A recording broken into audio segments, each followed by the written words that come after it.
একটি রচনা। কোশ্চেনটা কমন পড়েনি স্যার, তাই রচনাটা ঘ্যাম হবে না, পাস করিয়ে দেবেন স্যার।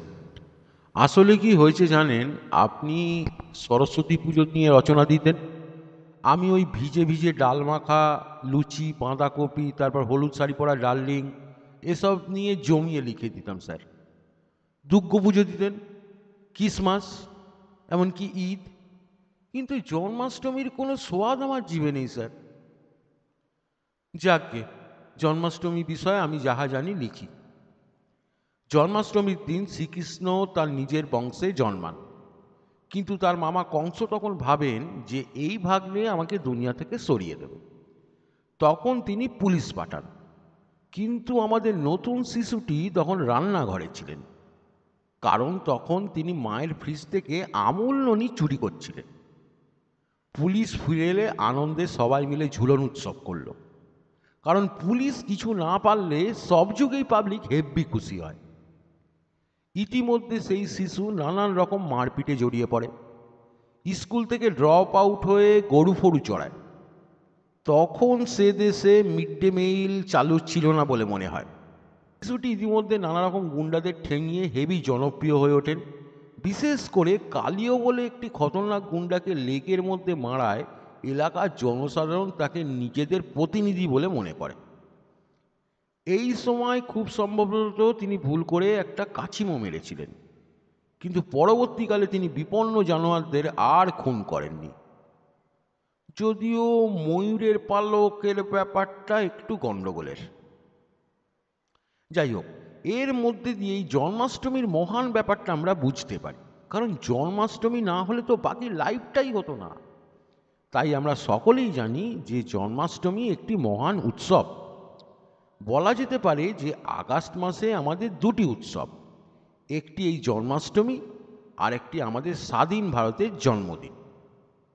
সেদিক থেকে দেখতে গেলে আগস্ট মাসটি এই দুই জনমের জন্য বিখ্যাত, একজন শ্রীকৃষ্ণ আর একজন ইন্ডিয়া। যাই হোক, শিশুটি যখন বড় হলো তখন স্বাভাবিকভাবেই সে জানতে চাইল যে চলিকে পিছে ক্যা হ্যায়। তখনকার দিনে স্কুলে জীবন বিজ্ঞান পড়ানো হতো না বলে সে নদীর ধারে ওই সব গোয়ালিনীদের চাঁদ দেখতে গেল। আর জলের মধ্যে পুরোটা দেখা যায় না বলে গোয়ালিনীদের জিন্স লুকিয়ে রেখে আরও মন দিয়ে দেখে শুনে সব শিখতে চাইল। এতেই বোঝা যায় যে জন্মাষ্টমীর দিন জন্ম নেওয়া দেবতার সমস্ত বিষয় খুব উৎসাহ ছিল। এখন এই ছেলেটি রাজবংশ থেকে কংসের থাড়া খেয়ে গোয়ালা বংশে চলে আসায় ওর মামিমাও গোয়ালার বউ হয়ে ওঠেন। সেই মামিমার নাম ছিল শ্রীমতী রাধারানী ঘোষ, পতি শ্রী আয়ান ঘোষ। এই বয়সে সব ছেলেই স্যার মাসিমা, মামিমা, বৌদির সঙ্গে একটু ইন্টু পিন্টু জড়িয়ে পড়ে, মানে ওই গোপ গজানোর সময়। সে আপনাকে আর কি লিখবো, আপনিও জানেন। সে আর আপনাকে বলে লজ্জা দেবো না, সিনেমা হলে ধারের সিটে এই বয়সে কি আপনিও জাননি স্যার? আমি লিখলেই নম্বর কাটবেন। যাই হোক, জন্মাষ্টমীতে জন্ম নেওয়া শ্রীকৃষ্ণ এই সময় বাড়ি থেকে পালিয়ে দিল্লি চলে যান, কিন্তু ভুলে ইউপিতে নেমে পড়েন। সেখানে তখন কুরুক্ষেত্র বইটা শুটিং হচ্ছিল। আমাদের ভাইটির গায়ের রং নীল বলে হিরো হতে পারেন, হিরোর ড্রাইভার হয়ে যান। কিন্তু তিনি এমন হেভি ডায়লগ দেন যে সেই ডায়লগগুলো সব নিয়ে বই চাপা হয়ে গেল।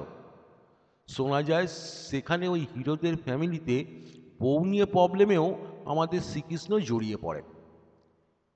এসব নিয়ে আমি বেশি জানি না, ফ্যামিলির কেচ্চা স্যার না ঘাঁটাই ভালো। ওই কুরুক্ষেত্র ছবিটা রিলিজ হলো না কেন? কেন পরে ওর মেকিংটা টিভিতে দেখালো? কেন আমাদের শ্রীকৃষ্ণ যে হিরোকে জ্ঞান দিল সেটা আলাদা বই হয়ে গীতা নামে ছাপা হলো?